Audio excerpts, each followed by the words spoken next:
Tahun 1945, Perang Dunia dah tamat. Seluruh dunia lega, Jepun pun dah angkat bendera putih. Tapi, dekat satu hutan tebal di Filipina, ada seorang askar Jepun nama Hiro Onoda. Dia masih pegang senapang, bersembunyi. Risalah turun dari langit.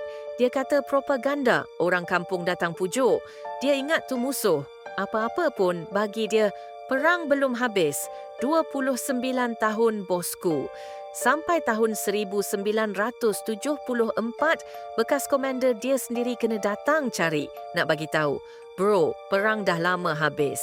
Dalam tempoh tu dunia dah berubah. Ada yang naik bulan, ada yang main disko. Tapi dia masih lari dalam hutan, lawan bayang-bayang sendiri.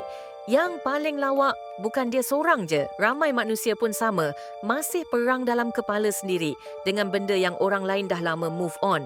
Kita je stuck situ, kan? Siapa makan cili, dia rasa pedas.